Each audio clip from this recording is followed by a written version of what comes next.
Yes, yes, yes, yes. Another travel vlog tayo. Yay! Literally, wala siyang hinanap sa akin. Akala ko, okay na kasi sinabi niya siya, oh, tingin ka na daw sa camera. So, go.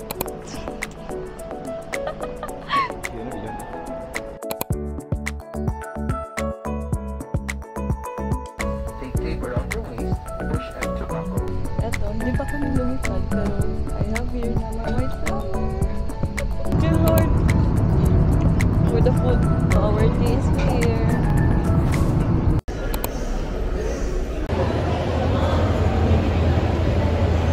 Hey besties! So we are currently here at the airport because yes, another travel vlog tayo. Yay! Yay! I'm with John again. Yes guys, opo, redhead na ako ngayon. Oh. Char. So guys, pupunta kami sa Thailand! Yay! So ano tayo? Another travel vlog tayo ngayon. I'm so excited. Although this is not my first time in Thailand, but it's his first time! Yay! Pero I'm looking forward for more places na hindi ko pa na-visit doon. And then, it's currently 4:28 right now. And yeah, kagagaling ko pa lang ng work. And straight to the airport. The hustle that I really love. Char. We're back again to our favorite place here in Cebu, which is the International Airport Terminal 2. Because it means we have another journey, another travel.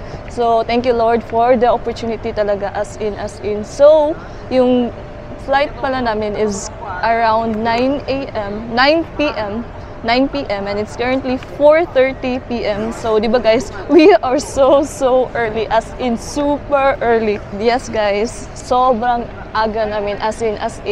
And then, tapos na kaming magbayad ng aming travel tax, which is 1,620 kasi kasali na siya dun sa aming airfare.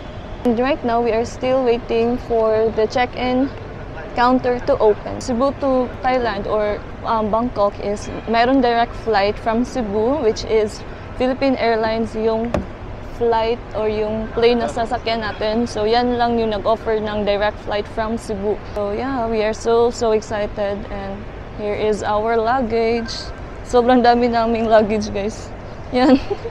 So ito and ito is check-in, tapos our hand carry. So yan, para more space for pasalubong and all. By the way guys, tip pala, tip. Example, if you're too early in the airport, like mga 5 hours pa, tapos hindi pa open yung check-in counter, so mas maganda if may food na kayong dinala. Para, same sa amin, bumili lang kami sa 7-Eleven outside sa airport kasi mas cheaper. Tipid hack. Diba? And yeah, we also have here coffee. Super love this one. From Starbucks, Frappuccino, Mocha coffee drink. And we also have here parang scrunchy pan. Tapos yung laman nito is chocolate. So, ito yung snacks namin. Kasi guys, may free meal naman kami sa plane. Kaso, ano pa kasi, malayo pa yung 9 p.m., diba? So, much better na lang. Bumili na lang kayo ng foods outside sa airport if yun is medyo nagtitipid. Nagtitipid. Kasi if right after sa immigration, if doon pa kayo bibili, medyo times 2 or more pricey compare if sa outside kayo bibili ng food. So yun lang yung tipid hack ko. Kakain muna kami since hindi pa open yung check-in counter. And by the way guys, first things first pala, naka-online check-in na pala kami guys. Yeah, naka-online check-in na rin kami. Tapos na rin kami sa aming travel tax, which is 1,620. So, waiting na lang kami for the opening ng check-in counter. Para right after that one is proceed na kami sa immigration.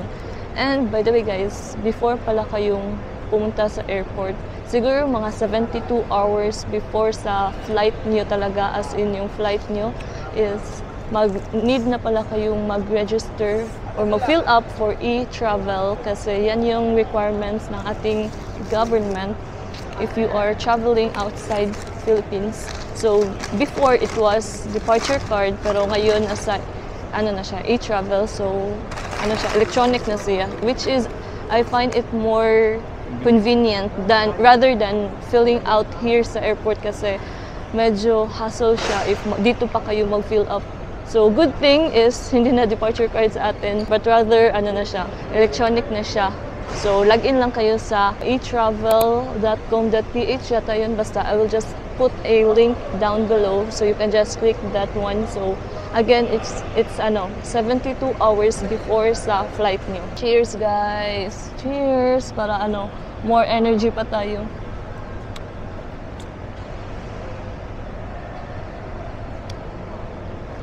Tingnan nyo guys yung laman niya. Okay. Ano na din siya? Let's eat. Tinawbol.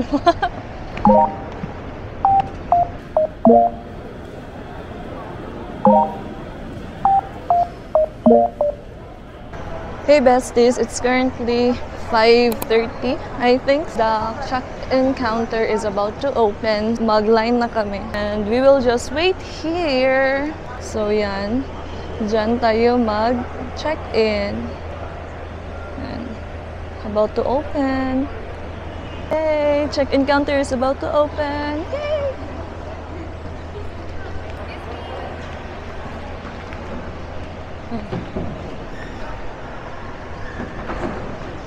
Good afternoon.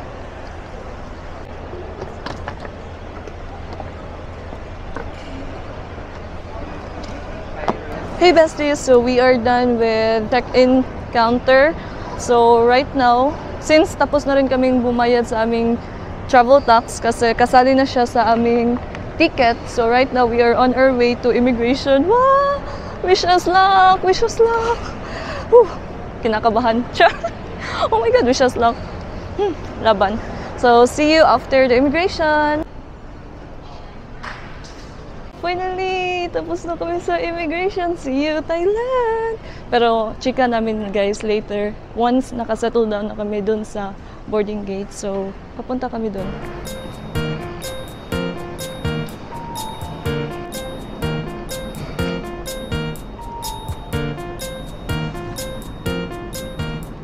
Hey besties, so we are done with our immigration. So I'm currently here na sa boarding gate and guys, amazing, like siguro although kinakabahan naman of course because who doesn't naman 'di ba na kinakabahan sa immigration even if you know naman na tourist lang talaga or for vacation yung puntahan nyo, pero you never know naman kasi kung sino yung immigration officer na mag-handle sa'yo. So, kaya medyo some sort kinakabahan. Pero although my experience for this one is, una niyang hinanap sa akin, I mean literally wala siyang hinanap sa akin. Akala ko okay na kasi sinabi niya siya, oh, tingin ka na daw sa camera. So, ayun, nag-picture na, ganun. So, akala ko okay na siya.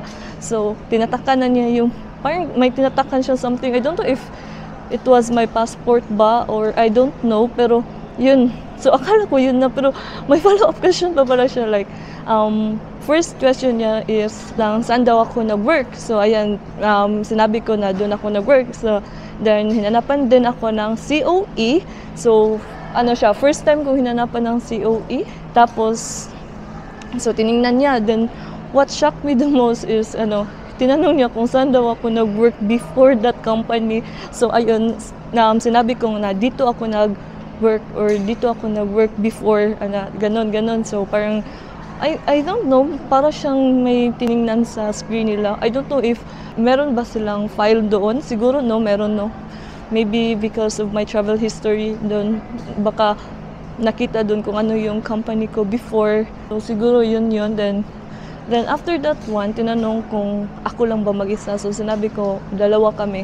Then binigay ko yung round trip ticket ko kasi nandun yung name namin dalawa para proof yun na talagang dalawa kami. Although hindi naman hinanap yung round trip ticket ko, pero parang kusa ko na lang binigay because parang proof ba na talagang dalawa kami. Wag niyo pala ako tularan in that situation. Ayun lang. And then, nung sinabi na saan doon yung kasama mo. So, tinuro ko si Jan. After that one, nagtanong din pala siya sa akin kung kailan ako babalik. And yun, after that one is tinatakan na.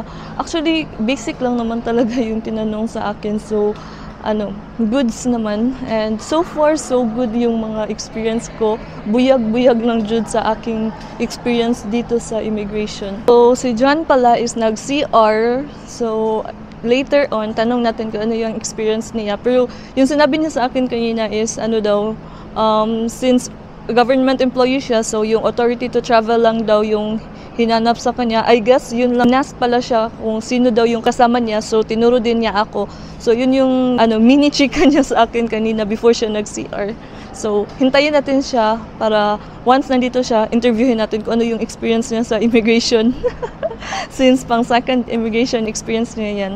So yeah, I can't wait to finally go back in Thailand. Like food trip, I don't know. Parang yung first visit ko sa Thailand, a lot of activities talaga hindi ko na try nung first visit ko sa Thailand. That is why I'm so excited right now, especially for food also. Actually hindi ko na try yung mango sticky rice before. Oh my god, I don't know why.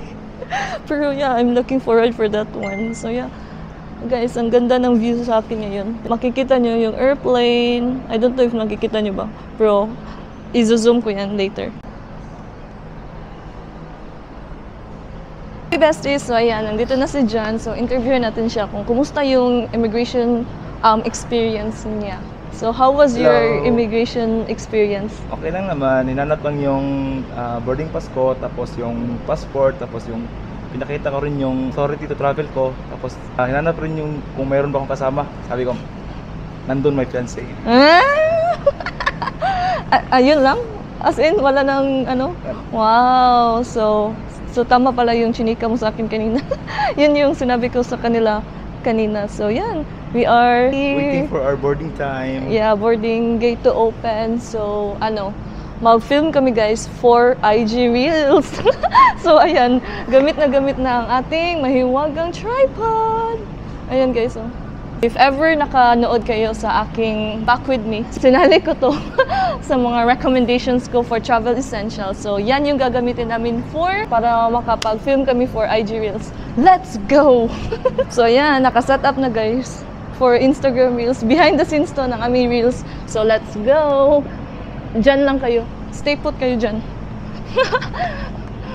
Sige, go! For video. Ha? Dire ko. Oh, ano niya? Wala na lang ito. Sige, go. Diba guys?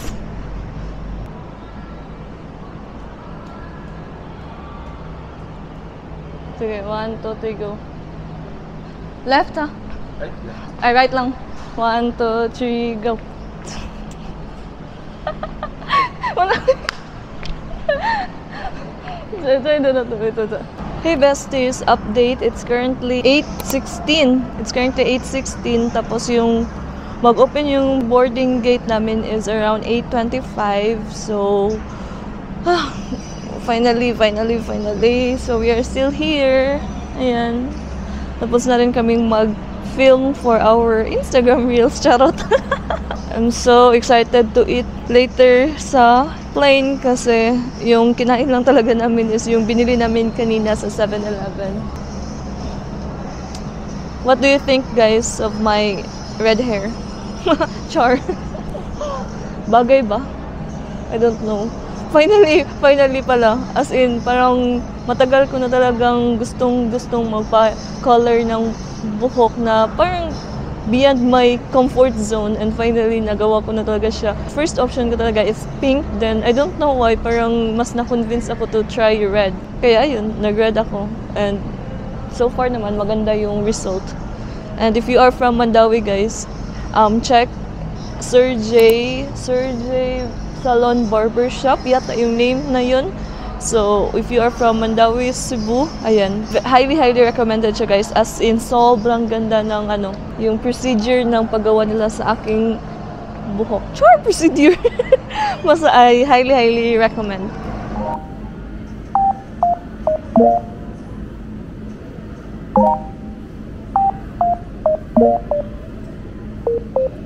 Hey besties, so ayan, boarding gate is open na. So ayan, boarding gate is open. Let's go!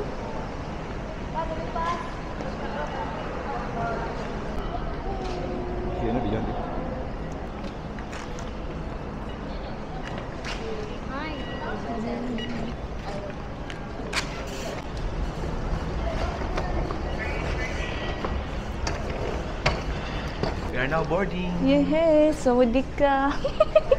Naguna na. Sawadee crab.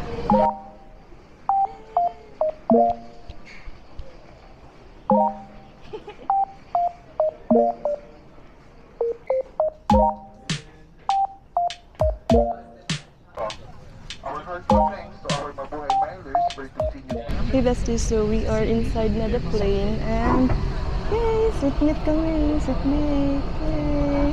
So, Philippine Airlines pala is provide us pillow and tanana, and of course, blanket! Sleeve vest over your head. Take tape around your waist. Push and to buckle. Pull waist tape to tighten. When outside the aircraft, pull down sharply the inflation cords at the lower end. Guys, as someone na medyo may pagka-motion sickness, eto, hindi pa kami lumipad, pero I have here na my white flower. White flower is the key. Ladies and gentlemen, as a safety requirement, we shall now be dimming cabin lights for takeoff. Reading guides are found in your service panels.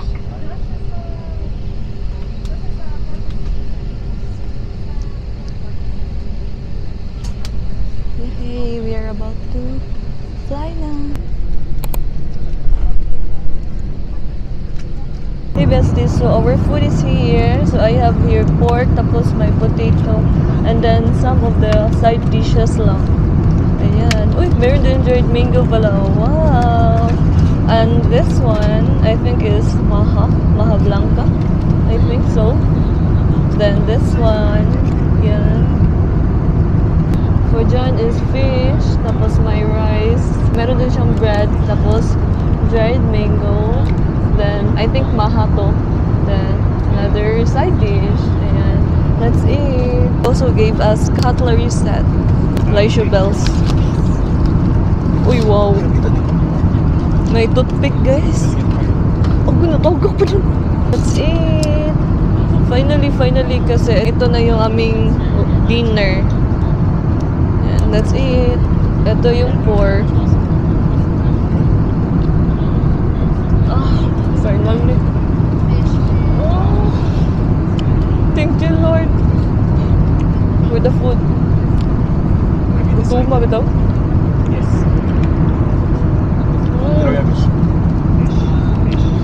Dami, oh guys. Dami siya, as in. So far, no? Ang lambot ng pork nila, guys, as in. Medyo cloudy ngayon, kaya medyo nakaka-experience kami ng turbulence. And nalipong na po. Pero lumalaban kasi I want to eat.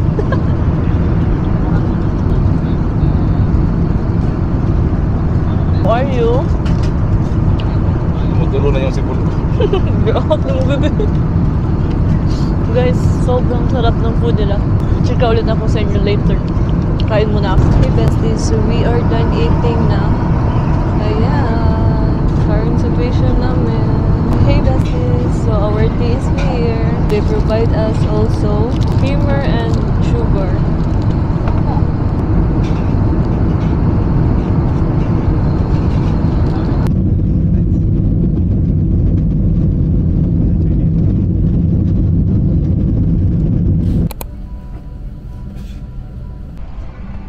Hey besties, may kabuhi ka. Struggle. We're here na at Bangkok. Oh yan. Still holding my white flower.